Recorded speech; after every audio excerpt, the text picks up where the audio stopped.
Ma'am ने एक short intro मेरा दिया है। I am a counselling psychologist.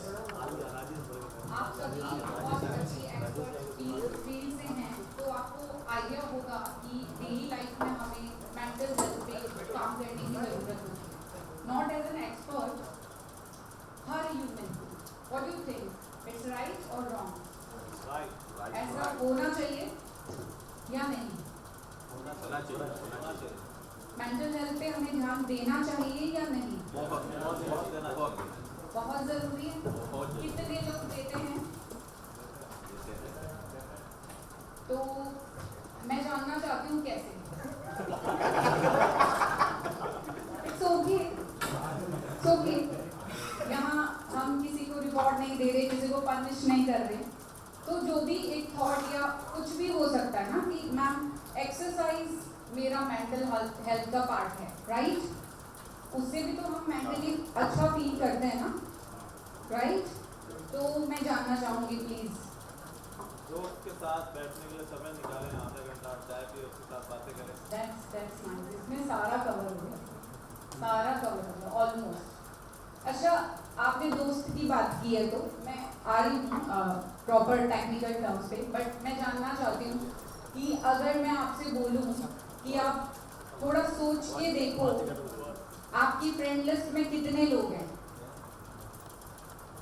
तो आप लोगों के पास एक डायरी पेपर कुछ है, तो मैं चाहती हूँ कुछ एक्टिविटीज जो मैं करवा रही हूँ आप राइट डाउन करें।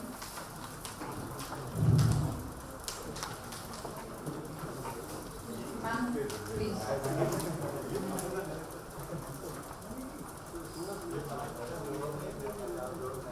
जस्ट एक आई नो इस जर्नी में हम यहाँ तक पहुँचे हैं,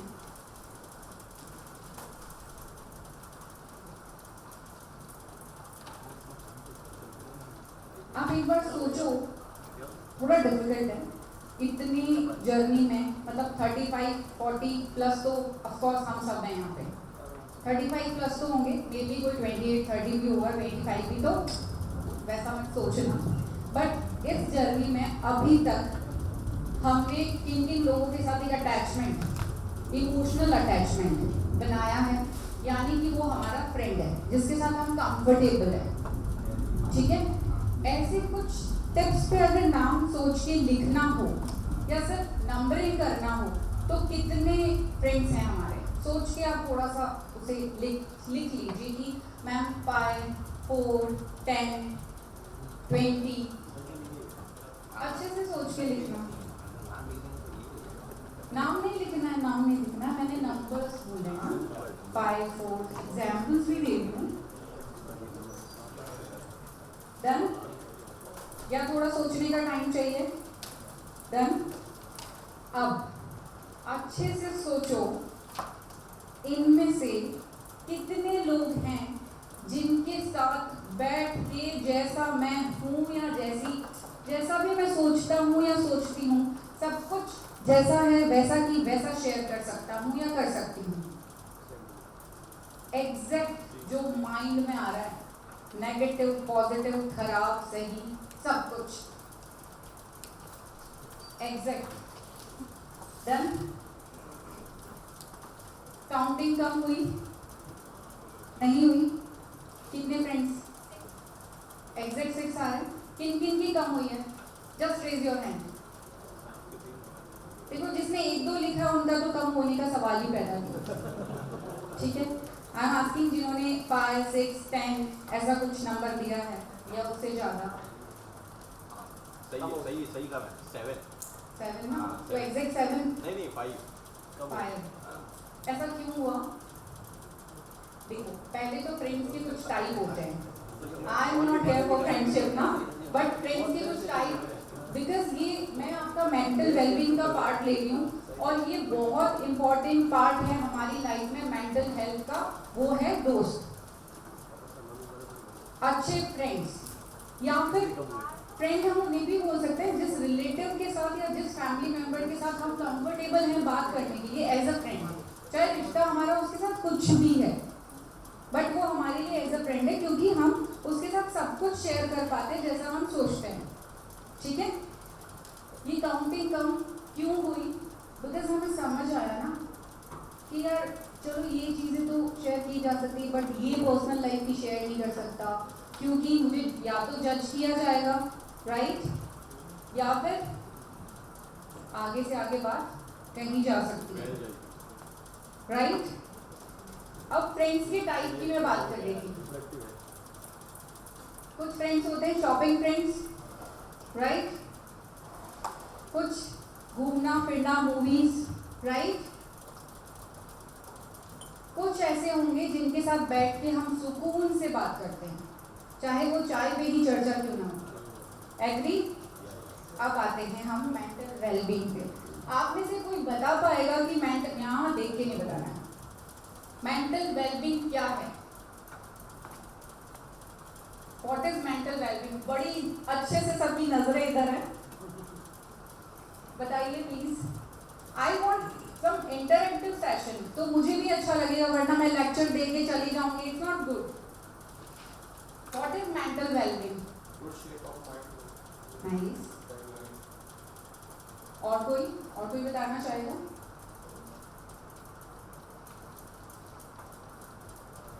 सिचुएशन को देख के घबराए ना। That's good. It's a part of mental well-being.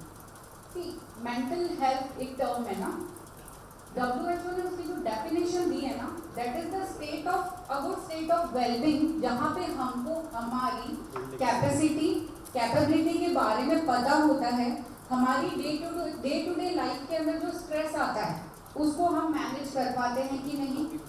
अगर हम कर पाते हैं तो हम मेंटली हेल्थी हैं। हमारी सोसाइटी कम्युनिटी के कुछ नॉर्म्स हैं ना, उन्हें हम फॉलो कर पाते हैं या नहीं, उसमें फिट बैठते हैं या नहीं, ये भी WHO ने उसके अंदर इंक्लूड किया है। जिसमें हम आज के टाइम पे ऐसा बोलते हैं, बीइंग अ साइकोलॉजिस्ट, अगर कुछ आप नॉर्म्स नहीं निभाना चाहते हो अपनी मेंटल हेल्थ के अकॉर्डिंग तो इट्स ओके, बिकॉज आपको उसमें कंफर्टेबल है कि नहीं वो भी देखना पड़ेगा। बट WHO ने ये टर्म दिया है। मेंटल वेलबींग के अंदर आप अपने स्ट्रेस को कैसे कोप कर पाते हो, कैसे मैनेज कर पाते हो डेली लाइफ में। बिल्कुल स्ट्रेस फ्री कौन है यहाँ पर, जिसको किसी भी चीज का कोई स्ट्रेस नहीं है? कभी कभी हो जाता है कुछ ना कुछ, फैमिली मतलब पर्सनल लाइफ से रिलेटेड हो सकता है, वर्क प्लेस से रिलेटेड हो सकता है, इकोनॉमिक सिचुएशन को लेकर हो सकता है। अभी जैसे वॉर की सिचुएशन आई थी तो उसमें फियर ऑफ डेथ, यार इतना कमा लिया अभी क्या होगा इस पैसे का, राइट। मतलब कुछ भी थॉट तो कहीं भी कुछ भी आ सकता है ना, राइट। कुछ भी एक जनरल स्ट्रेस, जैसे फॉर एग्जाम्पल मैं 5 मिनट लेट हो गई तो मुझे भी यही थॉट आ रहा था, अरे यार व्हाट इज दिस, मैं लेट हो गई। तो ये क्या है? ये स्ट्रेस है, माइंड में आया जिस पर आपने कुछ टाइम के लिए सोचा। और भी थॉट्स आए थे लेकिन मैं बताऊंगी नहीं अभी, ठीक है। स्ट्रेस क्या है सर? सॉरी, किसी को सुनाई नहीं ट्रेनिंग करना मजबूरी है और वो ट्रेनिंग पीटी से मिलकर करना ये स्ट्रेस कुछ भी हो सकता है, बिकॉज ये शायद आप जहाँ रहते हैं वहाँ नहीं है, राइट, या फिर आपको बाहर से आना पड़ रहा है, आपकी पर्सनल लाइफ डिस्टर्ब हो रही है। देखो बहुत सारी चीज़ें हमारे ऊपर, बहुत सारी रिस्पॉन्सिबिलिटीज होती है, being a father, being a mother, being a son, being a daughter, many things हमारे सराउंडिंग होती है, हमको मैनेज करना पड़ रहा है इस ट्रेनिंग के लिए, राइट। तो स्ट्रेस होगा ना, क्योंकि एक कंफर्ट से आपका जो चल रहा था स्केड्यूल उसको डिस्टर्ब कर दिया गया है। बट पॉइंट इज दिस, इसका कोई पॉजिटिव इम्पैक्ट आएगा या नहीं? आई am not asking about my session, मैं पूरी ट्रेनिंग की बात कर रही हूँ। इसका कोई पॉजिटिव इम्पैक्ट आएगा या नहीं?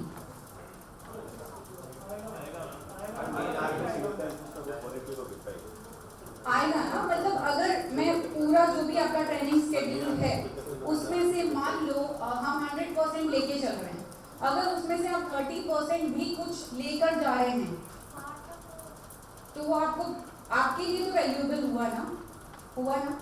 हाँ, हम कंफर्ट से बाहर आके काम कर रहे हैं, लेकिन जहाँ कंफर्ट से बाहर आएंगे वहीं तो यस वहीं डेवलपमेंट होगा। यस, तो डेली लाइफ के स्ट्रेस को कैसे आप कोप करते हैं, अगर कर पाते हैं तो आप मेंटल हेल्थ में फिट भी बैठ रहे हैं और आप कहीं ना कहीं मेंटल वेलबींग की सिचुएशन में हैं। ठीक है, देखो समटाइम्स क्या होता है, एक प्रॉब्लम हमारी लाइफ में आई, ठीक है, अब हम उस पर सोच रहे हैं। जैसे फॉर एग्जाम्पल मैं घर से निकली और एक्सीडेंट हो गया, ठीक है। अभी उस सिचुएशन में एक बारी डरना नॉर्मल और नेचुरल है, नेचुरल है ना, डरना इन द सेंस कि यार क्या पता ज़्यादा जोर से अगर कार को कोई टक्कर मार देता तो मे भी मुझे ज़्यादा लग जाती, मैं बच गई, थैंक गॉड, एक होता है ना, ठीक है। अब ये भी तो सोच सकती थी कि अगर मेरी गाड़ी भी स्पीड में होती और कुछ अनहोनी हो जाती, ठीक है, वहाँ तक ठीक है, लेकिन मैं उस चीज़ को अगर 10 दिन, 15 दिन, 1 मंथ, 2 मंथ, 6 मंथ सोचे जा रही हूँ तो क्या है वो, उस ओवर थिंकिंग यानी कि स्ट्रेस, यानी अपनी प्रॉब्लम को मैंने इतना सोचा कि स्ट्रेस को मैंने डिप्रेशन में कन्वर्ट कर दिया और फिर उसके सिम्टम्स मेरी बॉडी और मेरा माइंड देना स्टार्ट कर देगा। फिर हो सकता है कि मुझे घर से निकलने में एंजाइटी हो, राइट। तो अब कोप विद स्ट्रेस क्या हो गया, अपनी प्रॉब्लम को एक बार सोच के समझा कि नेक्स्ट टाइम मुझे ढंग से ड्राइव करना है, राइट, नेक्स्ट टाइम मुझे ढंग से ड्राइव करना है और थोड़ा सा केयरफुल रहना है। ये क्या किया मैंने, स्ट्रेस की सिचुएशन को कोप कर लिया। एग्री, ये कर पाते हो सब लोग, मतलब नॉट एग्जैक्ट यही सिचुएशन की बात नहीं करती मैं, लाइफ में और भी जो सिचुएशन होती है उसमें आप लोग इस तरीके से बाहर निकल पाते हो ना, तो आप मेंटल वेलबींग की कंडीशन में हैं, प्रोडक्टिवली वर्क कर पा रहे हो। समटाइम्स नहीं होता है, झूठ मत बोलना, नहीं कर पाते ना, सबके साथ है। समटाइम्स हमारी फैमिली में कोई प्रॉब्लम चल रहा है, हम इमोशनली फिट नहीं हैं, कोई स्ट्रेस चल रहा है, तो क्या उसका इम्पैक्ट हमारे वर्क प्लेस पे नहीं आता है? हम कितना भी वहाँ पे हंसी मजाक करके काम करने की कोशिश कर रहे हैं अपने कोलीग्स के साथ, लेकिन फिर भी बैक ऑफ द माइंड तो चलता रहता है ना, राइट। अभी भी किसी के कुछ तो चल रहा है। जब मैंने ये बोला तो एक एक प्रॉब्लम तो ट्रिगर हो गई। बिल्ड पॉजिटिव रिलेशनशिप, आप सबके साथ एक अच्छा बॉन्ड बना पाते हैं, नॉर्मली बात कर पाते हैं, प्रॉपर कम्युनिकेशन कर पाते हैं, अपने क्लोज रिलेशंस के साथ चीज़ों को मैनेज कर पाते हैं, तो भी आप मेंटल वेलबींग की सिचुएशन में आते हैं। अगर हम अपनी फैमिली में हर पर्सन के बिहेवियर को नहीं समझते हैं, इमोशंस को नहीं समझते हैं, दैट मीन्स हम अभी मेंटल वेलबींग की सिचुएशन में नहीं हैं। अगर आप मेंटली हेल्दी हैं तो आपको ये पता होगा कि मेरी स्ट्रेंथ क्या है, मेरी वीकनेस क्या है, मेरे बिहेवियर के पॉजिटिव पॉइंट्स और पार्ट्स क्या है और नेगेटिव पॉइंट्स और पार्ट्स क्या है, मेरी गुड हैबिट्स क्या है और मेरी बैड हैबिट्स क्या है। आपके पास जो पेपर है ना, उस पे अपनी 3 खराब आदतें लिखी है, बैड हैबिट्स या negative points of your personality.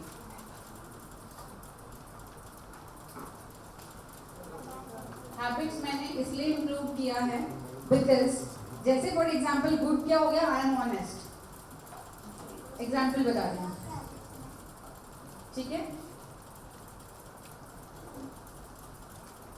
Done. 3 और प्लीज रिक्वेस्ट है आसपास नहीं देखेंगे, प्रिवेसी पूरी मेंटेन रहनी चाहिए सबकी।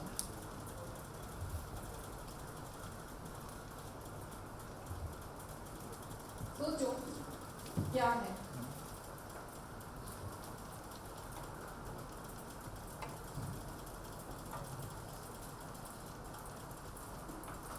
डन। अब आप अपनी 3 पॉजिटिव पॉइंट्स लिखें, यानी कि good part of your personality, good habits जो भी आपको याद आ रहा है, या कोई गुड ट्रेट जो आपकी पर्सनैलिटी का 3, जैसे I am a helping person, caring person, या फिर कोई अच्छी आदत जैसे मैं टाइम का पंक्चुअल हूँ, या टाइम पे सोता हूँ, टाइम पे उठता हूँ, कोई भी 3। मोबाइल कम यूज़ करते हैं, हाँ तो बेड में आ जाएगा वो। डन। देखो ये जो मैं आप लोगों को टास्क दे रही हूँ या जो एक्टिविटी करवा रही हूँ, ये मेरे लिए नहीं है, मैं कलेक्ट नहीं करूँगी, ये आप ही लोगों के लिए है। जो पॉजिटिव है, जो गुड है, उसे कंटिन्यू रखना है, और जो नेगेटिव है उसका क्या करना है?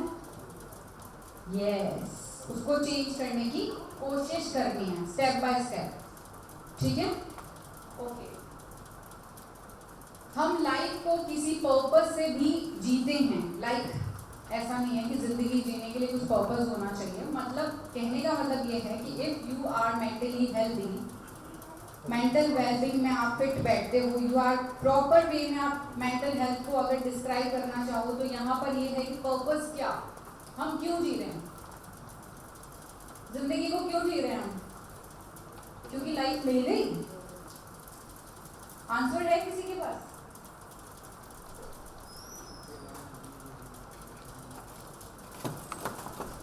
मेरे पास भी नहीं है, इसका कोई आंसर नहीं है। हमें एक लाइफ मिली है, इसका आंसर ये है कि पर्पसफुली अगर उस जिंदगी को जो हमें मिली है हम जीते हैं ना, तो हमें अच्छा लगता है। ठीक है, एंड हमें नहीं पता कि डेथ के उधर का वर्ल्ड क्या है। बहुत कुछ पढ़ा, बहुत सुना, बहुत देखा, लेकिन कोई नहीं जानता। राइट? तो जो हमें लाइफ मिली है, मीन्स आपने सुना होगा, एक बहुत कॉमन टर्म है, लाइफ क्या है, व्हाट इज लाइफ? एक ABC है, ठीक है, ABCD, सॉरी। ए आपका लाइफ का ऑल थिंग्स हो गई, B is birth, right, C choice, and D is death. यानी बर्थ और डेथ के बीच में आप क्या चूज करते हो, वो आपकी लाइफ है।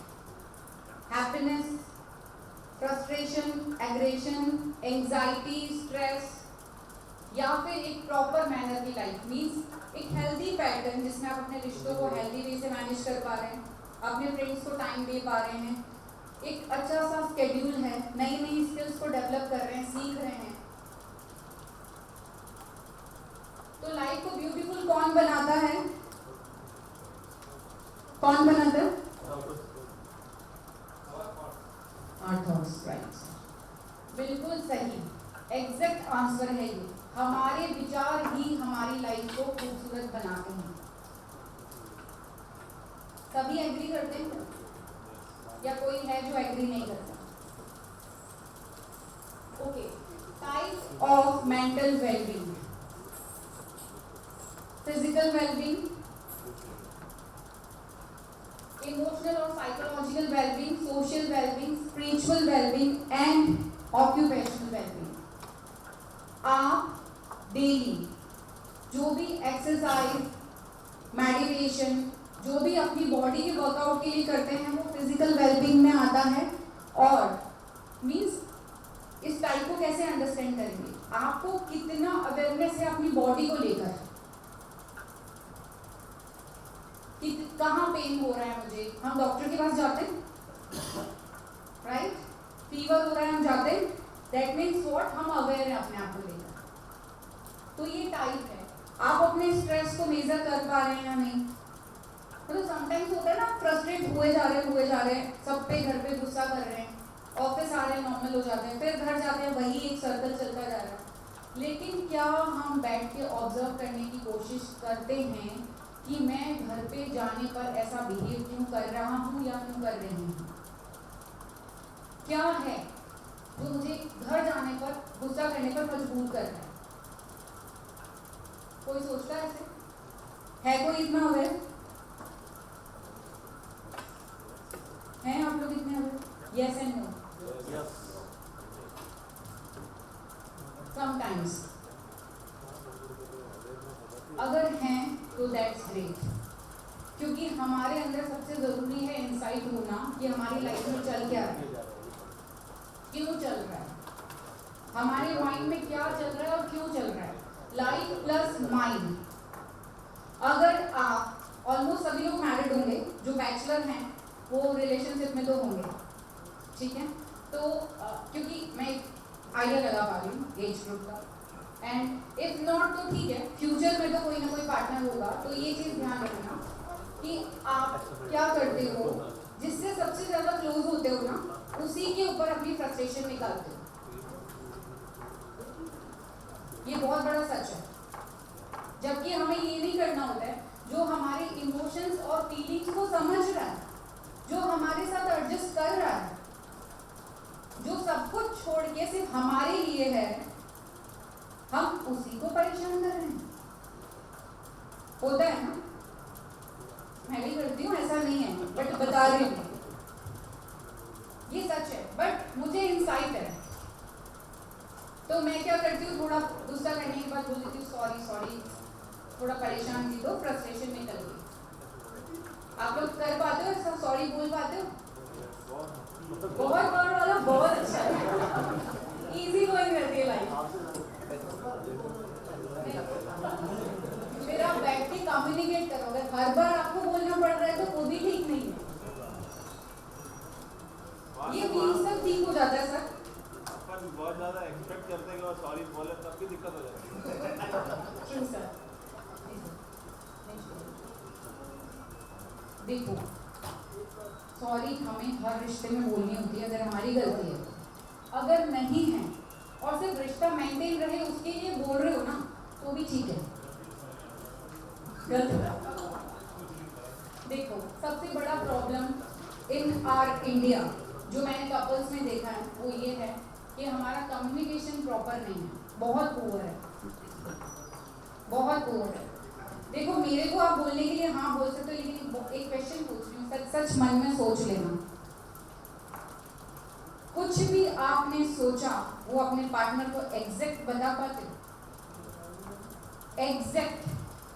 अपन वो फॉर्म बताते जिसमें हाँ निकले।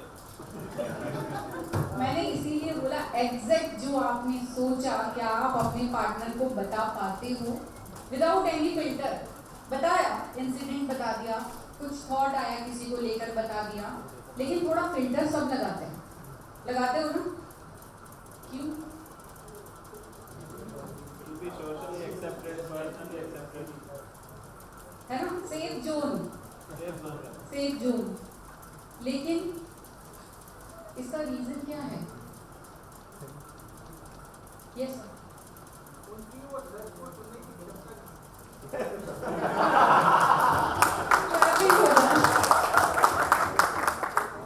सच सुनने की क्षमता नहीं है, दैट्स ग्रेट।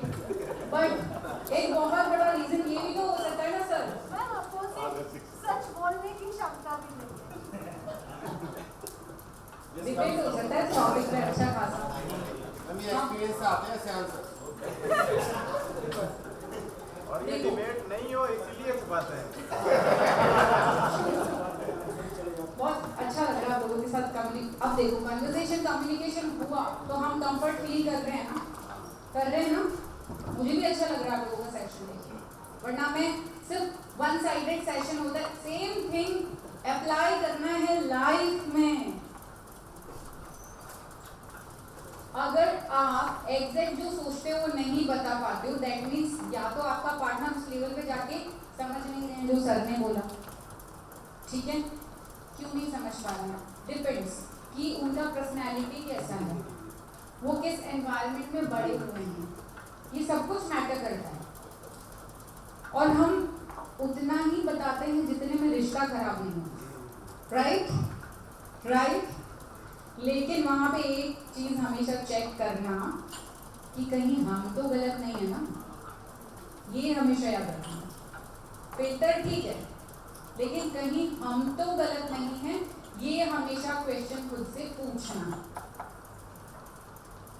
अगर इसका आंसर ये आता है कि नहीं मैं गलत नहीं हूँ, तब ठीक है, आप फिल्टर लगा रहे हैं तो लाइफ स्मूथली चल जाएगी। लेकिन अगर आप गलत हैं तो ट्राई करें कि उस चीज़ को चेंज करें, राइट? होते हैं हम बहुत बार गलत, मतलब हम हंसी मजाक में ले रहे हैं यहाँ पे, लेकिन कुछ आप लोगों के दिमाग में जब मैं ये क्वेश्चन रेज कर रही हूँ तो सीरियस टॉपिक भी आ रहे हैं, ठीक है? तो थोड़ा सोचना आराम से। गलत और सही डिसाइड कोई नहीं कर सकता सर। हम एक सोसाइटी में रहते हैं, सोसाइटी के कुछ नॉर्म्स हैं। जैसे फॉर एग्जाम्पल मेरे पास जैसे काउंसलिंग में केसेस आते हैं, ठीक है? तो हुआ मैं जो गलत और सही डिसाइड करूँ, मैं भी तो कोई नहीं ना जो ये बता सकूँ, क्योंकि मुझे पूरे वर्ल्ड का नॉलेज तो नहीं है। मुझे तो नहीं पता ना कि पति ही हमेशा सही होगा या पत्नी ही सही होगी, right? But point is this, इसको मेजर कैसे करोगे? फॉर एग्जाम्पल पार्टनर बॉन्ड है किसी का, ठीक है? लव मैरिज है, चलो एक एग्जाम्पल ले लेते हैं, ये टॉपिक से थोड़ा बियॉन्ड है, बट अब आपने बात छेड़ ही दी तो आई वांट आप लोग क्या सोचना है इस टॉपिक से। किसी का पार्टनर बॉन्ड है, अच्छे कपल है, बहुत अच्छी बॉन्डिंग है,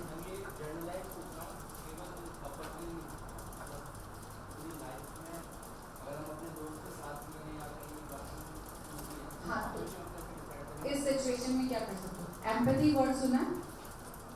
उस सिचुएशन में सामने वाले पर्सन की जगह पे खुद को रख के देखो, अगर मैं वहां होता और ये मेरे साथ होता तो मैं क्या करता? आपको राइट आंसर नहीं, तो वो डिपेंड ऑन पर्सनालिटी ना सर। जैसे फॉर एग्जाम्पल कोई चलो मैं जिस केस का आपको इससे आइडिया हो जाएगा। फॉर एग्जाम्पल एक कपल का केस आया मेरे पास, ठीक है? हस्बैंड का एक्सट्रामैरिटल, ठीक है?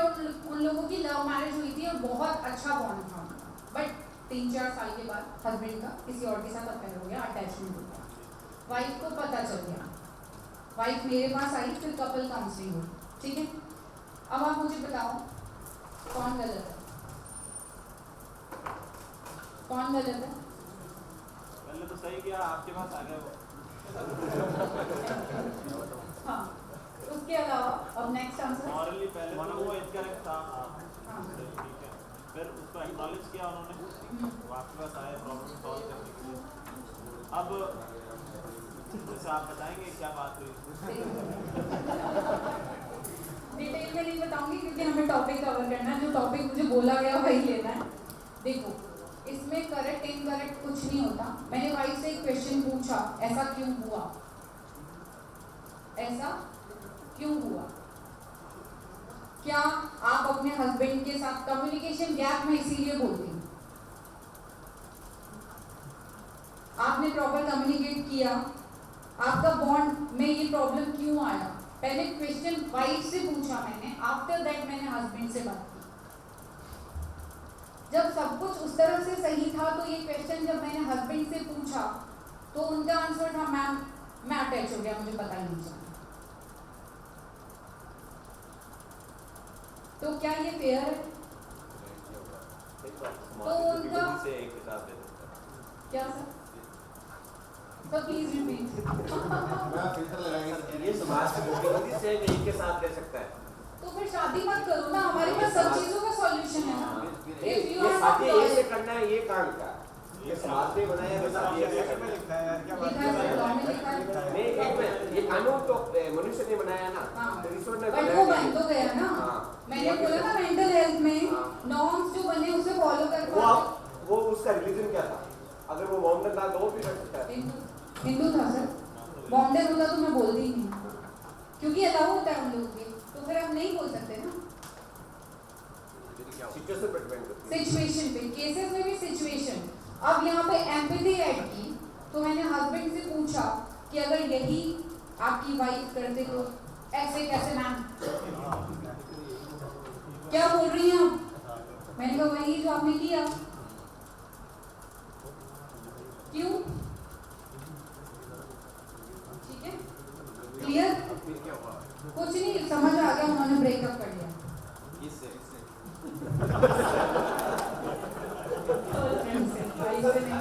क्योंकि मैंने ये भी बोला कि अगर सर आप इस रिश्ते में हैप्पी नहीं तो इनको डिवोर्स दे दो, इन्हें फ्री करो, ताकि ये भी आगे बढ़ सके। करने से? नहीं, देखो फिर क्या होता है सर, उस रिश्ते में काफी टाइम तक ये गैप रहेगा, लेकिन एक टाइम के बाद तो लोग हील कर सकते हैं।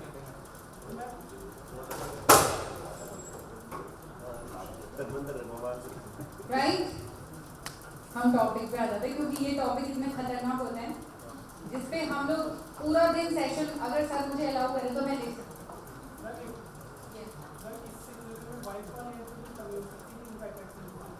हाँ, इस तरह के केसेस भी आते हैं। ऐसा मैं टारगेट नहीं कर रही हूँ कि सिर्फ मेल का ही केस, मुझे अभी वही याद आया इसलिए बताया मैंने, सर टारगेट नहीं कर रही हूँ सर। ऐसा फीमेल की तरफ से भी आता है, मेरे पास हस्बैंड्स भी आते हैं, ठीक है। सेम सिचुएशन, देखो इस सिचुएशन में आप क्लियर रहो, जब आपको पता चल जाए तो थोड़े टाइम तक झगड़े होंगे, नेचुरल है, ठीक है। लेकिन बाद में बैठ के बात करो कि इस तरह की सिचुएशन कोशिश करेंगे कि फिर से रिपीट ना हो, और आपको लग रहा है कि बैलेंस नहीं हो सकता है तो वहाँ सेपरेशन इज राइट वे, क्योंकि आप रिपीटेड वही बिहेव करोगे तो एक इंसान कितना ट्रॉमा में चला जाता है। मैंने देखा है लोगों का ट्रॉमा, बात करते करते लोग एंग्जियस हो जाते हैं और बेहोश होकर गिर जाते हैं सिचुएशन को बताते बताते। तो आप सोचो कि वो कितना डेप्थ में जाती है वो चीजें, क्योंकि आप किसी के साथ बहुत कनेक्टेड हो,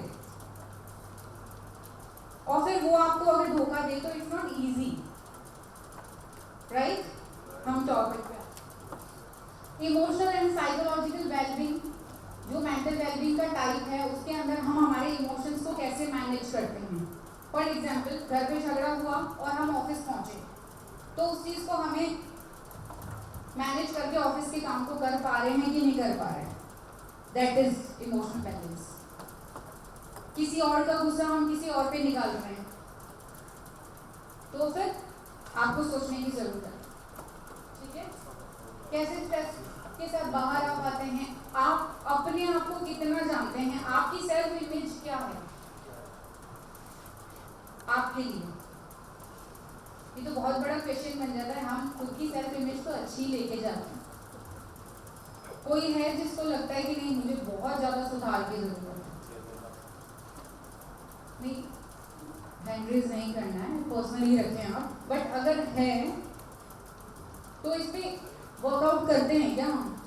अच्छा, एक सच सच बताना, ये बता सकते हैं, जब भी हम किसी से झगड़ा करते हैं, चाहे फ्रेंड हो, फैमिली मेंबर हो, रिलेटिव हो, हमारी गलती अगर हमें पता भी चल जाती है तो भी हम अपना ईगो तो रखते हैं ना, बहुत रेयर। अभी जब से इस पार्ट पे सबका ध्यान जाने लगा है तब से ऐसा होने लगा है, बाकी ईगो पे तो पहले की भी स्टोरीज देखी जाए तो फिर देखो, नेचुरल टर्म जो गॉड गिफ्टेड है, यूनिवर्स ने हमको दिया है, हमारी पर्सनालिटी में है, मेल में हमेशा ईगो ज्यादा रहता है, ये नेचुरल है, तो बोलते हैं ऐसे मेल ही को इसीलिए बोला जाता है। और फीमेल में भी जेलेसी का फैक्टर ऑलवेज ज्यादा रहेगा, ये नेचुरल है। इसको आप, अगर आपको पता है कि मेल में ईगो ज्यादा होता है, इसको आप कोप कर सकते हो, समझ आ गया, ऐसे नहीं बोल रही, समझ आ गया कि ईगो है मुझ में, मुझे पता चल गया, इंसाइट है, तो आप उस पर काम कर सकते हो। अगर मुझे पता ही नहीं है कि ईगो का परसेंटेज मेरे में ज्यादा है तो क्या मैं उस पर काम करूंगी? नहीं, यानी कि हमें पता होना चाहिए। सेम फीमेल में जेलेसी का फैक्टर ज्यादा है, कुछ भी होगा, फैमिली में भी हो जाता है ना छोटी मोटी, क्यों ऐसा होता है कि अच्छा देवरानी ने ज्यादा काम कर लिया जेठानी ने, इसका रीजन क्या है? देखो ये साइंटिफिक टर्म है, उसका रीजन यही है कि जेलेसी का परसेंटेज फीमेल में हाई होता है जैसे मेल में ईगो का होता है। लेकिन आपने अंडरस्टैंड किया, आपने अपनी मेंटल हेल्थ पे काम किया, वेलबींग पे काम किया, तो आप धीरे धीरे धीरे धीरे जैसे एक प्लांट को हम पानी पिला के बड़ा करते हैं, ठीक है, उसका केयर करते हैं, वैसे ही अगर हम खुद की केयर करें, खुद की थॉट्स की केयर करें, तो हम इस जेलेसी फैक्टर को भी हैंडल कर पाते हैं और ईगो के फैक्टर को भी हैंडल कर पाते हैं। डिफिकल्ट नहीं है, ठीक है, ओके। सोशल वेलबींग, इसका पार्ट क्या क्या है? मेंटेनिंग हेल्थी रिलेशनशिप और फीलिंग कनेक्टेड, ये हम लगभग डिस्कस कर चुके हैं, राइट? या कोई डाउट है इसको डिस्क्राइब करने की जरूरत है? ओके, स्पिरिचुअल वेलबींग, यहाँ पे कौन कौन है जो स्पिरिचुअल हैं, बिलीव करते हैं गॉड, अल्लाह, क्रिश्चियन जो भी हैं, अगर किसी में भी, सभी लोग? अगर मैं जो नहीं है स्पिरिचुअलिटी को नहीं मानते हैं, मैं एक ही चीज़ बोलती हूँ, स्पिरिचुअलिटी का मतलब सिर्फ भगवान नहीं है, कोई भी गॉड या लॉर्ड नहीं है, एक नेचर के अंदर हम रह रहे हैं, एग्री? रह रहे हो ना, नेचर, नेचुरल एनवायरनमेंट में रह रहे हो ना, अर्थ है, प्लांट्स है, सन है, मून है ना? है ना? इसको हम क्या बोल सकते हैं? यूनिवर्स बोल दिया ना, यूनिवर्स में सब कुछ आ गया ना, पॉजिटिविटी, नेगेटिविटी, सारी अच्छी बुरी सब चीज़ें नेचर से रिलेटेड, अगर हम उसको कनेक्ट करें तो वो भी स्पिरिचुअलिटी का पार्ट है, ठीक है? यानी कि स्पिरिचुअल होने से हमें एक फायदा हो सकता है, हम मोटिवेटेड रह सकते हैं कि एक कोई एनर्जी मेरी हेल्प कर रहा है, एग्री? चाहे आप जिस भी गॉड में बिलीव करते हो उनको मान लो। फॉर एग्जाम्पल, हमारी लाइफ में कोई स्ट्रेस आया, कोई प्रॉब्लम आई, अब फर्स्ट ऑफ ऑल मैं हमेशा बोलती हूँ कि प्रॉब्लम ओरिएंटेड मत बनो, सॉल्यूशन फोकस्ड बनो। कोई भी प्रॉब्लम आई, एक बार हमें 15-20 मिनट के लिए स्ट्रेस होगा, मे बी वो हाफ एन आवर के लिए हो, उससे ज़्यादा हो, हमारा आधा दिन ले ले, हमारा होल डे ले ले, लेकिन उससे ज़्यादा ले रहा है तो सोचने की बात है। अब आपने 1-1.5 घंटा किसी प्रॉब्लम पे सोचा, उसके बाद उसका बेस्ट सॉल्यूशन क्या हो सकता है, ये सोचना चाहिए ना। अब अगर हमने ये सोचा और हमें कोई भी वे नहीं मिला तो क्या करना चाहिए? लेट गो करना चाहिए। लेट गो करना चाहिए, लेट गो करना चाहिए, क्योंकि कुछ प्रॉब्लम्स ऐसी होती है जिनका सॉल्यूशन उस टाइम पे नहीं होता, कुछ टाइम के बाद ऑटोमेटिकली वो सॉल्व हो जाती है। ऐसा होता है ना, आप लोग अपनी लाइफ के इंसिडेंट से कनेक्ट कर सकते हो, आपको समझ आता है कि कुछ ऐसी प्रॉब्लम थी, जब हम टाइम के साथ उस प्रॉब्लम से निकलते हैं तो हमें लगता है क्या प्रॉब्लम थी, मैंने क्यों सोचा उसके ऊपर, कुछ था ही नहीं, होता है ना। लेकिन जब हम प्रॉब्लम में हैं और हमको कुछ समझ नहीं आ रहा और हम किसी पर बिलीव करते हैं, किसी भी मैजिकल पार्ट जिस पर भी आप बिलीव करते हैं, आंख बंद करके प्रे करने पर हमें एक सेटिस्फैक्शन मिलता है कि मिलता है ना, एक बिलीव हमारा बोलता है कि सब कुछ अच्छा हो जाएगा, हम इस प्रॉब्लम से निकल जाएंगे, राइट? इसलिए स्पिरिचुअलिटी भी एक टाइप रखा है वेलबींग का, क्योंकि ये हमें करियर ग्रोथ में भी हेल्प करता है, ये हमारी जो लाइफ है उसको बैलेंस करने में भी हेल्प करता है, प्रॉब्लम्स का सोल्यूशन करने में भी हेल्प करता है। एंड समटाइम्स हम विदाउट एनी रीज़न बहुत स्ट्रेस में आ जाते हैं, कोई भी विदाउट एनी रीज़न, कभी कभी लगता है ना डीमोटिवेटेड फील कर रहे हैं, नहीं अच्छा लग रहा, जबकि लाइफ नॉर्मल चल रही है। उसका रीज़न हो सकता है मूड स्विंग्स है, हार्मोनल इम्बैलेंस से, कुछ भी हो सकता है। तो उस वक्त अगर हम जिस भी स्पिरिचुअल पावर में बिलीव करते हैं, एक बार आंख बंद करके सोचते हैं तो रिलैक्स हो जाते हैं ना, होते हैं ना। अगर नहीं तो ये ट्राई ज़रूर करना है, ओके? ऑक्यूपेशनल में वर्क लाइफ बैलेंस कैसा है आपका? पर्सनल एंड प्रोफेशनल लाइफ को मेंटल वेलबींग में रखा गया है, क्योंकि जॉब हमारी लाइफस्टाइल का एक इम्पॉर्टेंट पार्ट है, agree? Okay, job satisfaction, opportunity को कितना ग्रैब कर पाते हैं आप लोग? कौन कौन से ऐसे फैक्टर्स हैं जो हमारी मेंटल वेलबींग को इन्फ्लुएंस करते हैं? Biological, psychological, social, environmental, economic and life events. Biological में क्या क्या आता है? जेनेटिक्स,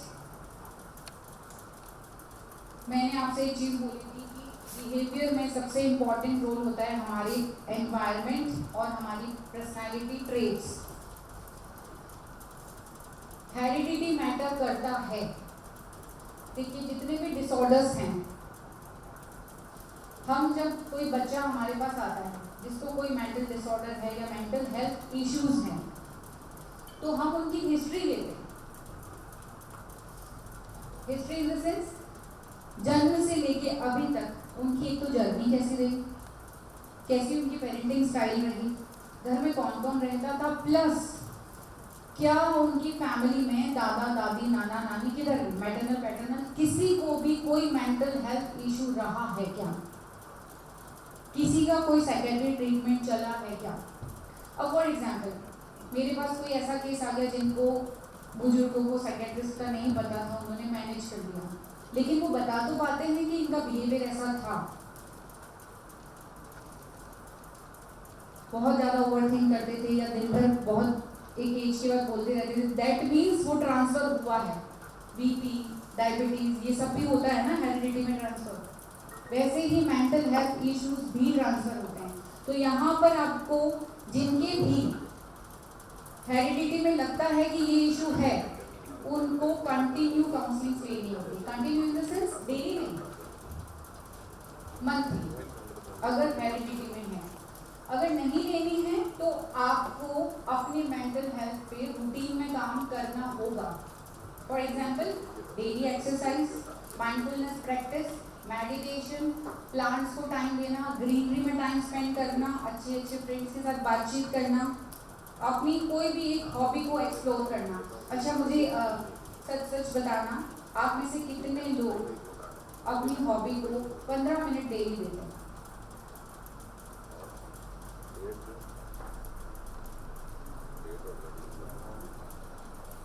बाकी एक बार सोच के लिखना, आपकी कोई भी 3 हॉबी लिखना जो काम आपको करना पसंद है। सोच के देखो क्या है ऐसा। मोबाइल स्क्रॉलिंग नहीं आया उसमें, हमें नेटफ्लिक्स पर सीरीज देखना पसंद है, मैम नो, ये तो मेंटल हेल्थ का पार्ट ही नहीं है।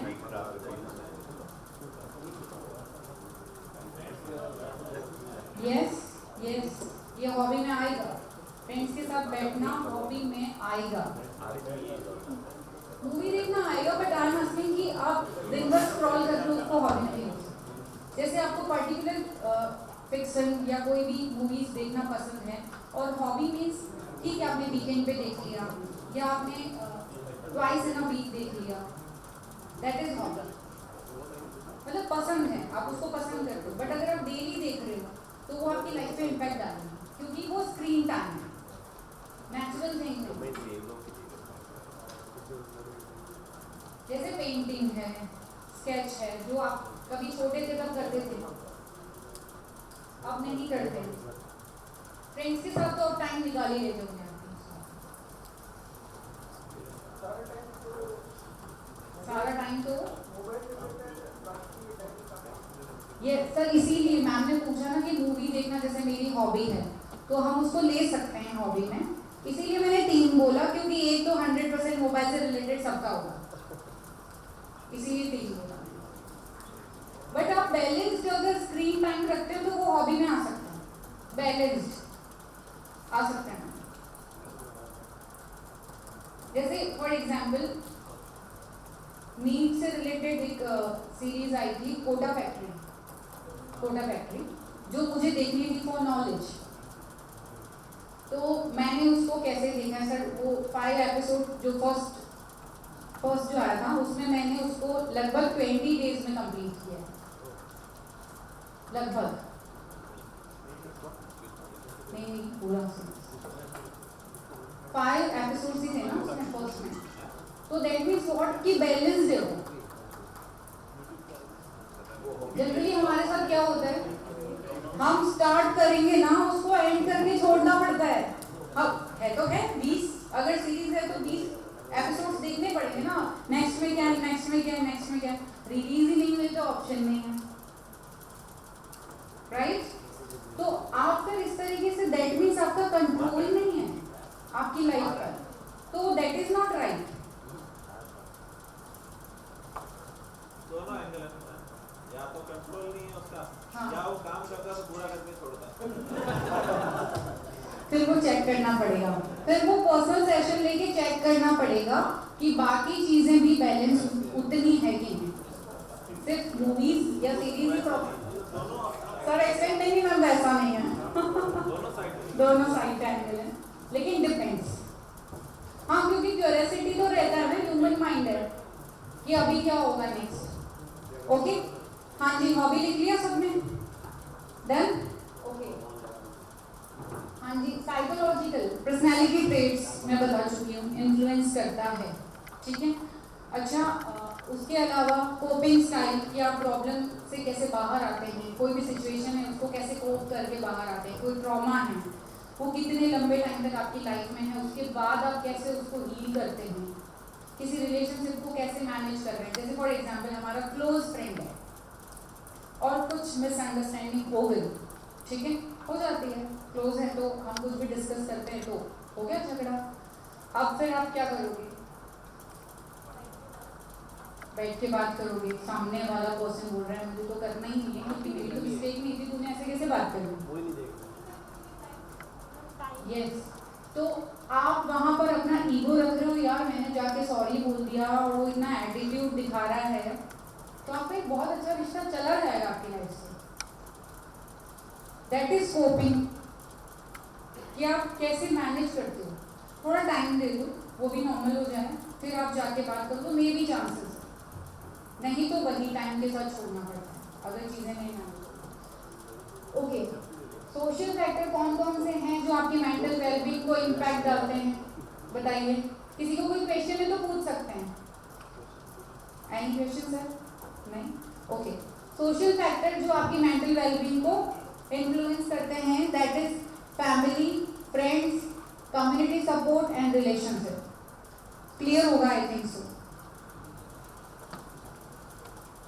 ये सारे सोशल फैक्टर हमारी मेंटल वेलबींग को कैसे इन्फ्लुएंस करते हैं। अगर हमारी फैमिली एनवायरनमेंट सही नहीं है तो क्या हम मेंटली हेल्दी रहेंगे? रहेंगे? नहीं रहेंगे ना? क्या हो गया सर? सबके लिए चाय मनवानी पड़ेगी मुझे लगता है। ओके, आपका रिलेशनशिप भी आपकी वेलबींग को इम्पैक्ट डालता है, ठीक है। आपका फ्रेंड सर्कल भी, कम्युनिटी सपोर्ट उसी में आता है, ठीक है। Okay, environmental, work place stress, अगर आप जहाँ जॉब कर रहे हैं वहाँ पे किसी भी तरह का स्ट्रेस, हमारा बॉस बहुत खड़ूस है, घर की सारी फ्रस्ट्रेशन अगर हम पे निकल रही है तो हम मेंटली हेल्दी रहेंगे क्या? रहेंगे? नहीं रहेंगे ना। वही अगर हमारा ऑफिस का सराउंडिंग एनवायरनमेंट बहुत अच्छा हो तो हमें काम पे जाने का मन करेगा, राइट? ऐसा किस किस को अच्छा लगता है? जी सर, ये वाली ट्रेनिंग पहले बॉस की होनी चाहिए। कभी तो आप लोग भी बॉस बनेंगे ना, तब हेल्पफुल हो जाएगी। एग्री? भूल नहीं सर, ये क्या ईयरली होती है ये ट्रेनिंग? भूलने नहीं देना है सर, ताकि आप बॉस बने तो अच्छे बॉस बन सकें। वेलबींग गायब, मेंटल रह जाएगा। नहीं सर, फिर से सेशन लेंगे आपका जब आप सब बॉस बनेंगे। ओके, हाँ जी, एनवायरमेंटल, देखो एकेडमिक वाला तो आप लोगों की लाइफ में काम नहीं करता है, बहुत ज्यादा शोरगुल होता है और वो कंटिन्यू होता जाए 8 दिन 10 दिन, बॉदर करेगा? करेगा या नहीं करेगा? करेगा ना। मान लो किसी का घर किसी मैरिज गार्डन के पास है, कितने दिन?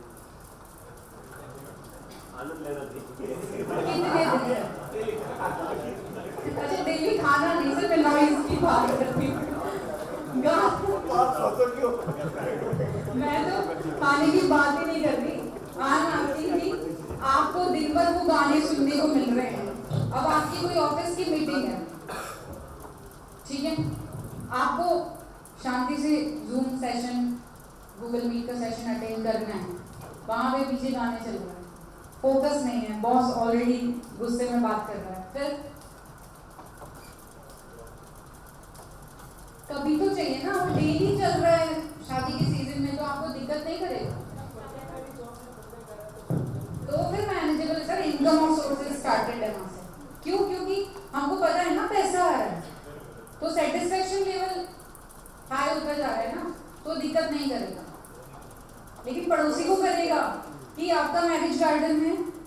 आपका पैसा आ रहा है 50% ट्रांसफर कर दोगे तो वो भी शांति से बचा करना नहीं है सर जस्ट किडिंग।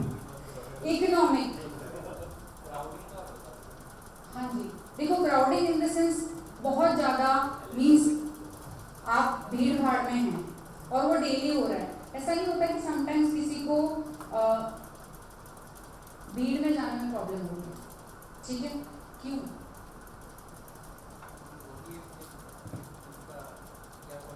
उसका सोल्यूशन सर एक्चुअली इसका लंबा प्रोसेस होता है ये काउंसलिंग सेशंस में, क्योंकि वो क्यों हो रही है उसका रीज़न जानना जरूरी होता है। अच्छा जैसे फॉर एग्जांपल मैंने आपसे रीज़न पूछ लिया तो आप मुझे एक रीज़न बताएंगे, बट जो आप मुझे बताएंगे वो एक्चुअल नहीं होगा। एक्चुअली इन द सेंस आप अपनी तरफ से सही बता रहे हैं, लेकिन एज अ साइकोलॉजिस्ट मैं आपसे सेशंस लेके डेप्थ में निकालूंगी जो रीज़न आपको लगता है भीड़ में प्रॉब्लम का वो रीज़न निकलेगा नहीं सर। काउंसलिंग सेशन के बाद कोई और रीज़न निकलेगा कि आपको इतना क्राउडेड प्लेस से प्रॉब्लम क्यों हो रही है। उसमें हमारा कोई चाइल्डहुड मेमोरी हो सकता है। मोस्ट ऑफ द केसेस में सर चाइल्डहुड मेमोरी ही निकलती है। कोई ऐसा इंसिडेंट जो बहुत छोटा होगा, सोचना आप अच्छे से इसको, अपनी पूरी जर्नी को आज थोड़ा सा सोचना, क्या कुछ ऐसा हुआ था भीड़ वाले जगह पर, या फिर कुछ स्टेज पे ऐसा हुआ हो आपके साथ जहाँ पे सामने ऑडियंस थी, या किसी टीचर का मिसबिहेव। चेक करना सर, ऐसा नहीं हो सकता। बचपन ओके, हाँ हो गया सर, रीज़न आ गया। तो ये रीज़न हो सकता है क्योंकि आपका एनवायरनमेंट उस वक्त हमारा ग्रोथ एंड डेवलपमेंट चल रहा होता है जब हम छोटे होते हैं। उस वक्त जिस एनवायरनमेंट में हम होते हैं वो हमको बहुत ज़्यादा इम्पैक्ट डालता है। क्यों बोला जा रहा है अभी कि पेरेंटिंग आप बहुत अच्छे से करो, क्योंकि अभी जो जनरेशन है उनके पास मोबाइल है सारा नॉलेज लेने के लिए, और वो गलत ले रहे सही ले रहे पता नहीं है। तो पेरेंटिंग अगर आपने ढंग से की तो बच्चा आपके साथ बॉन्डिंग रखेगा और वो सही से डेवलप कर पाएगा, क्योंकि माइंड में कोई एक चीज़ सेट हो जाती है उसको निकालना बहुत टफ है। ये एक रीज़न हो सकता है कि आप बहुत पीसफुल इन्वायरमेंट से आए हैं और फिर आपने क्राउडेड प्लेसेस देखे। तो अच्छा एक और रीज़न हो सकता है, समटाइम्स अगर किसी की पर्सनैलिटी इंट्रोवर्ट हो तो भी उसे क्राउडेड प्लेस नहीं पसंद होता, ये भी रीज़न हो सकता है। तो दैट इज़ नॉट, इसको एबनॉर्मल नहीं बोलेंगे, इसको आप नॉर्मल ही रखिए, ठीक है। अभी थोड़ा क्राउड है, आप मैनेज कर पा रहे हैं, बस इतना काफ़ी है। बिल्कुल ऐसा कि हमें 5-6 लोगों के ग्रुप में जाने पे भी एंजाइटी हो रही है, वो अगर है तो आप फिर आप एक्सपर्ट हेल्प, ऐसा नहीं है। हाँ वो थोड़ा सीरियस कंसर्न हो जाता है, बाकी हो सकता है आपकी पर्सनैलिटी इंट्रोवर्ट हो, तो ये ट्रेट हो सकता है। हेरिडिटी में भी चेक करना, ठीक है, ओके। बिल्कुल सर, इस तरह के केसेस आते हैं हमारे पास जिसमें जॉइंट फैमिली से न्यूक्लियर में जाते हैं, वो बच्चा भी बहुत स्ट्रेस में आ जाता है। तो ये छोटी छोटी प्रॉब्लम्स होती है जो हमें लगता है बड़े होने के बाद कि क्या इसमें बच्चे को प्रॉब्लम हो रही है, बट होता है, बहुत होता है, क्योंकि level of attachment grand parents के साथ कैसा है, जो साथ में अंकल आंट रह रहे हैं उनके साथ कैसा है, जो कजिन्स हैं उनके साथ कैसा है। मैं बच्चों पे इसलिए आ रही हूँ क्योंकि ये सब कुछ हम फेस करके आए हैं, तो आप लोग कनेक्ट करें कि हम लोगों का कहाँ कुछ ऐसा था जिसकी वजह से आज हमारे बिहेवियर में कुछ चीज़ें हो रही है, ठीक है, ओके। इकोनॉमिक, अगर फाइनेंशियल कंडीशन अच्छी नहीं है, किसी रीज़न से हमारा लोन वगैरह चल रहा है और 1 महीने की सैलरी रोक दी, क्या होगा? भयंकर स्ट्रेस, बाकी सब साइड में हो जाएगा, कोई हॉबी एक्सप्लोर नहीं कर पाओगे आप, किसी फ्रेंड से बात करने का मन नहीं करेगा। हमें तो किसी रीजन की वजह से सब बैठे हैं।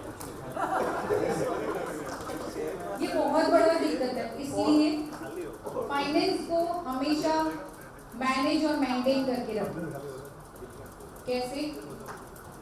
थोड़ा सा पर्सनल सेविंग्स हर इंसान को, I know that is not my topic but ये पार्ट है वेलबींग का, इसलिए मैं बता रही हूँ कि हमको एक इमरजेंसी सिचुएशन के लिए ऑलवेज एक फंड रेडी रखना चाहिए, चाहे हम उसको थोड़ा थोड़ा करके मंथली करते जाएं। छेड़ना ही नहीं है, छेड़ना नहीं है।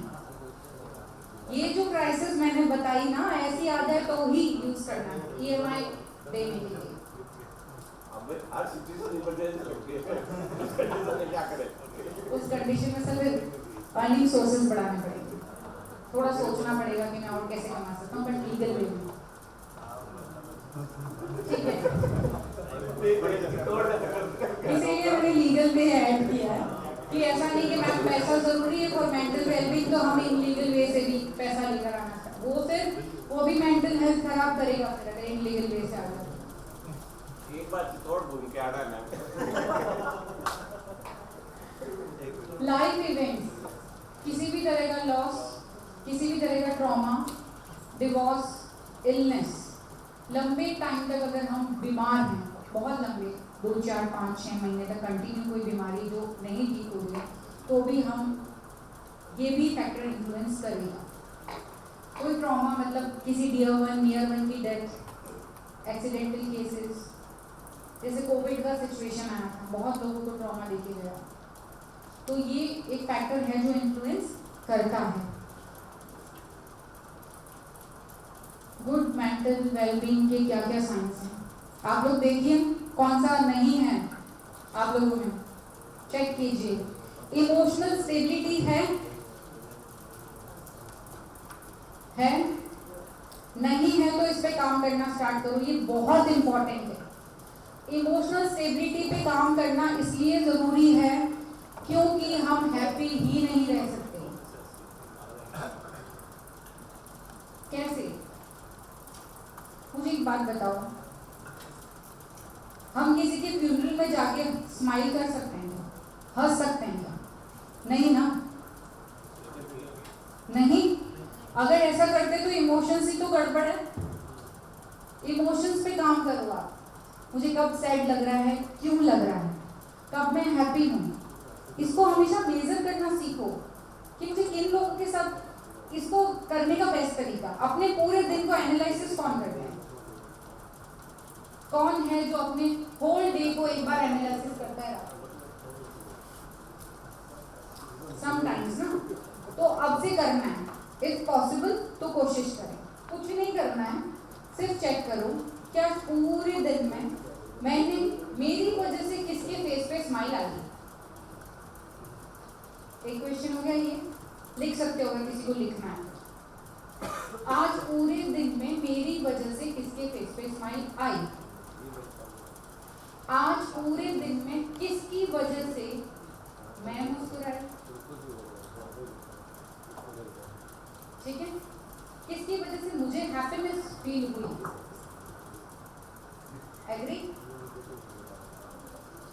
आज पूरे दिन में मैंने किसके साथ मिसबिहेव किया, ऑफिस, घर, कुछ भी, फोन पे भी, हाँ, किसके साथ मैंने मिसबिहेव किया, और आज पूरे दिन में किसने मेरे साथ मिसबिहेव किया, मतलब तमीज से बात नहीं की,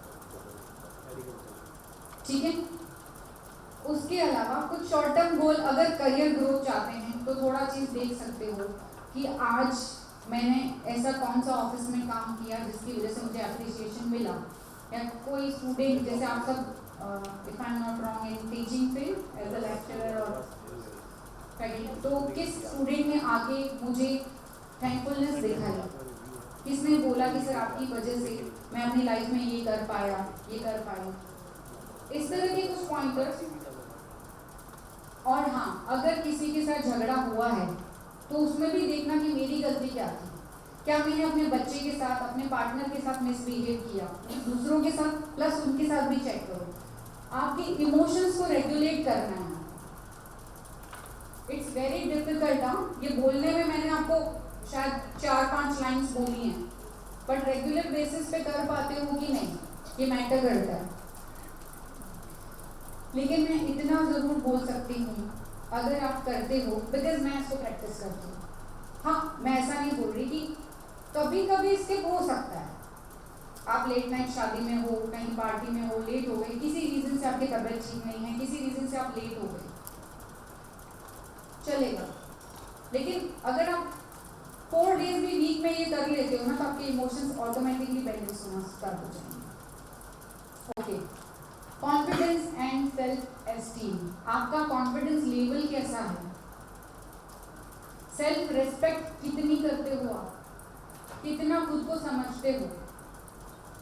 देखो क्या होता है कि हमको किसी ने बोला कि यू आर रॉन्ग हियर, तो समटाइम्स क्या होता है कि ऐसे कैसे बोल दिया, मैं तो गलत नहीं हूँ।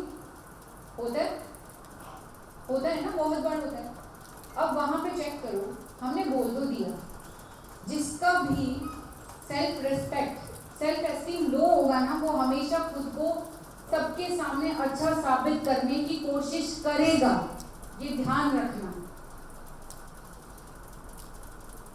जिसका सेल्फ एस्टीम लो होगा वो सबके सामने अपने आप को अच्छा साबित करने की कोशिश करेगा, ये बहुत बड़ा सच है। ठीक है, तो ये चेक करना। अब इसको कैसे करोगे? फॉर एग्जाम्पल, इस पे काम करने की बहुत ज़रूरत है। कैसे करोगे? पहले खुद को समझो, हुआ मानो। जैसे मैंने आपको बताया था स्ट्रेंथ वीकनेस, ठीक है, आपकी स्ट्रेंथ क्या है, आपके पॉजिटिव पॉइंट्स जो मैंने लिखा है, मैंने आपको 3 लिखा है। मैं आपको बोलूँ 10 लिख लो आप, अभी नहीं, हाँ 10 लिख लो आप, तो बहुत सोचना पड़ेगा। और मैं आपको बोल दूँ कि अपने किसी फ्रेंड के 10 पॉजिटिव पॉइंट लिख दो, विदिन 5 मिनट्स आप मुझे लिख के दे सकते हो, लेकिन आपके लिए शायद 15 मिनट चाहिए। अब मैं बोलूँ कि 10 नेगेटिव पॉइंट्स आपके लिखो, कितने लिख पाओगे? सच सच बताना। 10 लिखने का बोल दो, 3 4 5 ज़्यादा से ज़्यादा, लेकिन उसको सोचने में टाइम लगेगा ना, लगेगा टाइम लगेगा उसको सोचने में टाइम। लेकिन अगर मैं बोलूँ आपके फ्रेंड के लिखो, negative negative negative habits, personality के टाइप्स, पॉइंट्स, फटाफट लिख लोगे आप, उसमें क्या क्या कमियां हैं? हाँ लिख लोगे, क्योंकि उसको बताना नहीं है हमको, हम हमारे लिए लिख रहे हैं। तो हम सबको जानते हैं, लेकिन प्रॉब्लम ये है कि हम खुद को नहीं जानते। तो किसको जानना जरूरी है? खुद को जानना जरूरी है। ठीक है, ओके। आप स्ट्रेस को कैसे मैनेज करते हैं? ठीक है, अगर अच्छे से करते हैं तो गुड मेंटल वेलबींग में है। ठीक है, ओके। आप अपने जो रिश्ते हैं उनको कैसे मैनेज कर पाते हैं? अच्छे से कर पा रहे हैं तो ये गुड साइन है। अब आप इंपॉर्टेंट देख लो, पुअर मेंटल वेलबींग के पॉइंट्स। स्ट्रेस और वरी क्रॉनिक, आपकी बॉडी सिम्टम्स देती है ना जब आप स्ट्रेस में होते हो। और सर ये पीपीटी में प्रोवाइड करवा दूँ आपको तो आप शेयर करवा दीजिएगा, क्योंकि इट्स हेल्पफुल अगर आप लोग करना चाहते हैं अपने पर्सनैलिटी पे काम। ठीक है, आइसोलेशन, कोई भी सिचुएशन अच्छी है बुरी है, आप पर्सनल रहना मतलब अकेले रहना पसंद, या बहुत कुछ प्रॉब्लम्स आ रही है तो आइसोलेट कर लेते, खुद को किसी से बात करना पसंद नहीं करते, ऐसा होता है। लेकिन अगर ऐसा कंटिन्यू हो रहा है तो पुअर मेंटल हेल्थ के, पुअर मेंटल वेलबींग के साथ इस पे काम करने की ज़रूरत है। उस पर इन सभी सिचुएशन में आपको एक्सपर्ट एडवाइस लेनी पड़ेगी, ध्यान रखना। अगर नहीं लेंगे तो सीवियर डिप्रेशन में भी जा सकते हैं, एंजाइटी में जा सकते हैं। ठीक है, अच्छा एक और चीज़, अगर आपका स्लीप पैटर्न चेंज हो रहा है, भूख नहीं लग रही है या ओवर ईटिंग, बहुत ज़्यादा भूख लग रही है, ठीक है, बहुत ज़्यादा सो रहे हैं या बहुत कम सो रहे हैं, नींद ही नहीं आ रही है, मोबाइल नहीं आना चाहिए यहाँ। अब ऑफकोर्स हम 10 बजे सो रहे हैं लेकिन 12 बजे तक मोबाइल स्क्रॉल कर रहे हैं तो नींद तो कहाँ से आएगी? Normal pattern. आपका अगर डिस्टर्ब है तो सोचने की जरूरत है। जी सर, 10 से 8 हाँ इट्स नॉर्मल। 10 से 8 अगर सो रहे हो तो इट्स गुड, लेकिन 10 से 6 भी ठीक है। 10 से 6 भी नहीं, इट्स ओके। 10 घंटे कोई दिक्कत नहीं। अगर वो पूरे दिन फिर रिफ्रेश होकर काम कर पाते तो इट्स नॉर्मल। ऐसा क्राइटेरिया नहीं कि 6 घंटे ही सोना है, 8 घंटे भी सो सकते हो, 10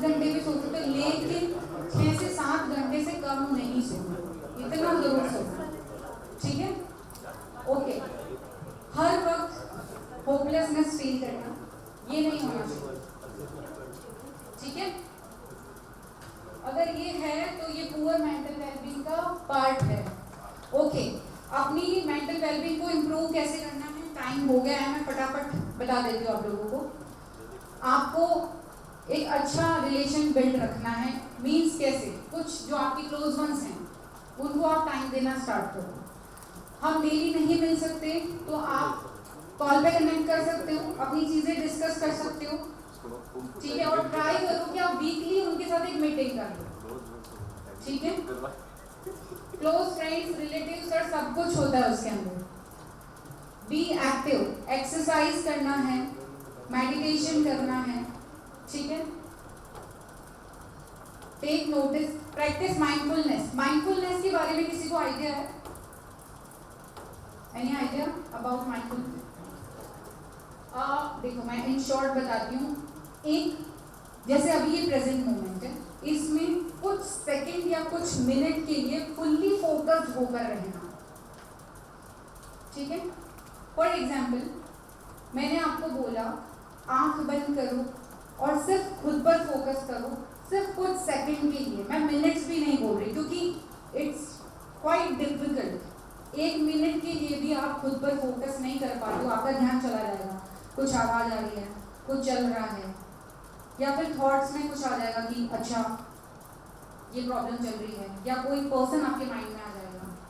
फुल्ली फोकस सिर्फ एक ही चीज पर आपका ध्यान।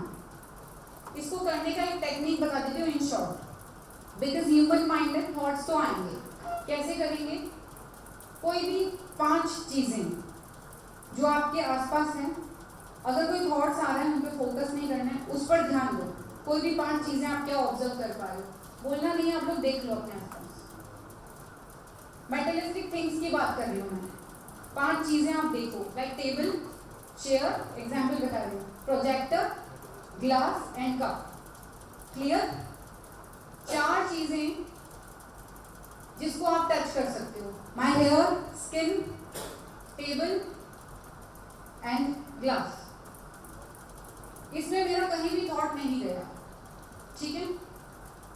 3 चीजें जो आप सुन सकते हो, आंख बंद करके कोई भी 3, आपको किस किस की आवाज आ रही है? लाइक फैन की आ रही है मुझे,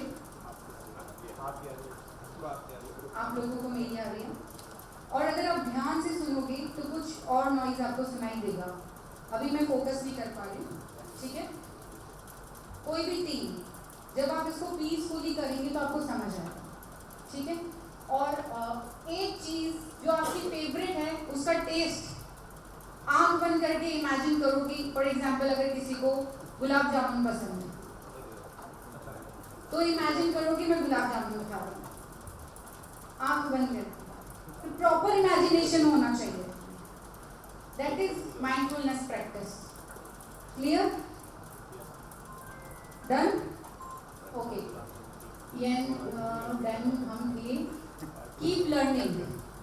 आपको कुछ ना कुछ नया सीखना चाहिए, ये भी माइंडफुलनेस प्रैक्टिस में आता है और ये आपको मेंटली हेल्दी रखता है। जैसे कोई लैंग्वेज सीख ली हमने, जैसे ये ट्रेनिंग, कुछ नया सीखा आज, कुछ एक लाइन भी सीखी होगी, मैटर करेगी, ठीक है। 1 आवर के सेशन में अगर आपने कोई 1 या 2 लाइन, 2 सेंटेंस जो आपकी लाइफ पे इम्पैक्ट डालेंगे वो मैटर करेंगे।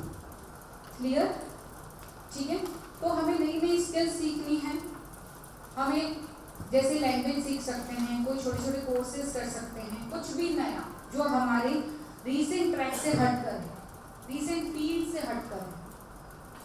क्लियर? ओके।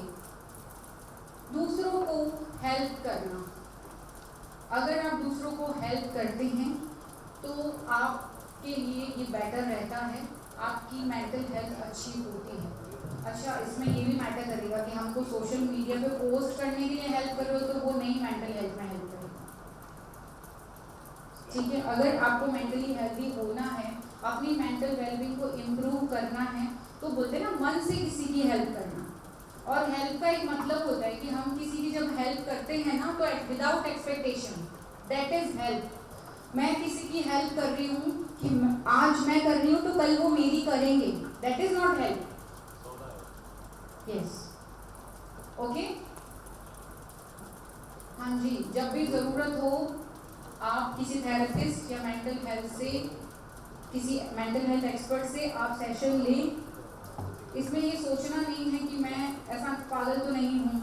मेरे पास ऐसा होता है जब पेरेंट्स आते हैं, तो आप बच्चे की काउंसलिंग कर रहे हो, अगर कहीं इंस्टीट्यूट में जाके कर रहे हो, तो पेरेंट्स का रहता है कि पागल है क्या मेरा बच्चा, कहाँ ज़रूरत है उसे साइकेट्रिस्ट या साइकोलॉजिस्ट की। देखो, हमें डेली लाइफ में भी छोटी छोटी प्रॉब्लम्स को समटाइम्स हम रिजॉल्व नहीं कर पाते हैं, तो वहाँ पे भी एक्सपर्ट की हेल्प लेने में कोई प्रॉब्लम नहीं है, ठीक है। अगर हमको लगता है कि हमारी लाइफ में कोई क्लोज वन भी नहीं है जो हमको अंडरस्टैंड करे, तो हमें एक्सपर्ट की हेल्प लेनी चाहिए, ठीक है। ओके, एडिशनल टिप्स है, डीप ब्रीदिंग और मेडिटेशन को अपनी लाइफ का पार्ट बनाएं। अगर मेडिटेशन का कोई भी टाइप समझ नहीं आ रहा है, तो आप daily 5 times inhale and exhale करें, प्राणायाम करें, भ्रामरी करें। ये आपको मेंटली हेल्दी रखता है। इसको लेकिन आप ऐसा नहीं सोच सकते कि 2 दिन कर लिया मैम कुछ भी फर्क नहीं पड़ा। एटलीस्ट आप 1 मंथ करेंगे, उसके बाद उसका इम्पैक्ट आपको ऑटोमेटिकली दिखेगा। क्लियर? ओके। जर्नलिंग, डेली आप अपने थॉट्स को लिखें। मैंने बहुत सारे लोगों को ओवर थिंकिंग में प्रैक्टिस करवाई है कि आप अपने थॉट्स को लिखो। जब भी ओवर थिंक करते हो अपने साथ एक डायरी रखो, ऑफिस में हो, घर पे हो, आप लिखो। धीरे धीरे धीरे धीरे आपका ओवर थिंकिंग कम होना स्टार्ट हो जाता है ऑटोमेटिकली, ये वर्क करता है, ठीक है। ग्रैटिट्यूड प्रैक्टिस, सर थोड़ा सा एक्स्ट्रा टाइम चलेगा क्या? 5 नहीं, आगे का स्केड्यूल मुझे नहीं पता, please 2 to 3 minutes, 3 to 4 minutes more.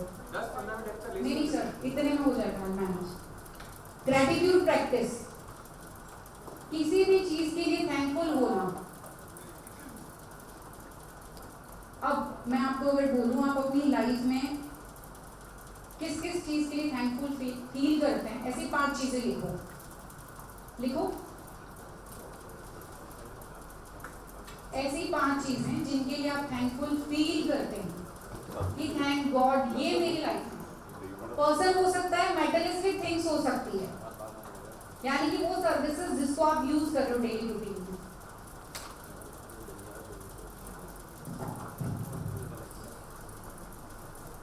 Clear है? कोई डाउट तो नहीं है ना?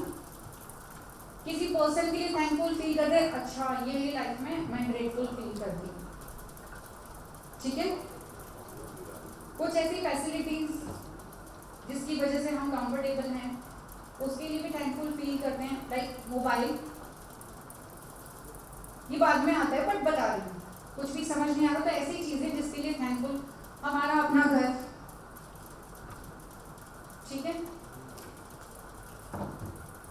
मीन्स ऐसी चीजें जो आपको रियलिटी में फीलिंग देता है कि यार अच्छा है, चलो कम से कम मेरी लाइफ में ये है। तो अब ये कम से कम वर्ड में आना चाहिए, आई एम फीलिंग ब्लेस्ड कि मेरी जिंदगी में ये पर्सन है और मेरी लाइफ में ये फैसिलिटी है। Got it? क्लियर? लिख पाए? इजी टास्क है लेकिन हम करते नहीं हैं। ये प्रैक्टिस करो आप होल डे में। कोई भी 2 ऐसी चीजें, 2 ऐसे रिलेशन, 2 ऐसा इंसिडेंट लिख लो जिसके लिए थैंकफुल फील कर रहे हो पूरे दिन में, 2 इंसिडेंट, ठीक है। ये बहुत अच्छा एक टास्क है जो हमें मेंटल हेल्थ को बेटर बनाने में बहुत हेल्प करता है। Okay, difficult, next point is very difficult, screen timing. Possible है इसको कंट्रोल करना? पॉसिबल है? आज के सेशन के बाद कोशिश करेंगे, पूछा मैंने, बोला नहीं कि करनी है, क्योंकि I know it's very difficult task. कोशिश करना कि आप उसको एक शेड्यूल में सेट कर पाएं। जैसे अगर आप नाइट में ज़्यादा स्क्रीन यूज़ करते हैं तो आप ट्राई करें कि आप 10, साढ़े 10, 11 तक यूज़ कर लें, आफ्टर दैट क्लोज। वो भी लेट बता रही हूँ मैं, आप सब बड़े हैं इस अकॉर्डिंग, बच्चों को मैं 10 तक भी नहीं बोलती, ठीक है। यस, हम समटाइम्स स्ट्रेस को दूर करने के लिए कुछ ना कुछ हेल्प ले लेते हैं, that is not right, like alcohol, cigarette और many more things, which is not good. क्योंकि उसका एक टाइम के बाद जाके नेगेटिव इम्पैक्ट आता है जो हमारी मेंटल हेल्थ को खराब करता है। Got it? Okay, thank you so much. मुझे बहुत अच्छा लगा, काफ़ी इंटरेक्टिव सेशन था और आप लोग भी, आई नो ये लंच टाइम भी हो गया शायद आप लोगों का, बहुत अटेंटिवली आपने सुना और बहुत अच्छे से रिस्पॉन्स किया, तो आई एम फीलिंग ब्लेस्ड कि मैं इतने अच्छे बैच से मिली। Sir thank you so much. अच्छा, कोई क्वेरी, कोई क्वेश्चन?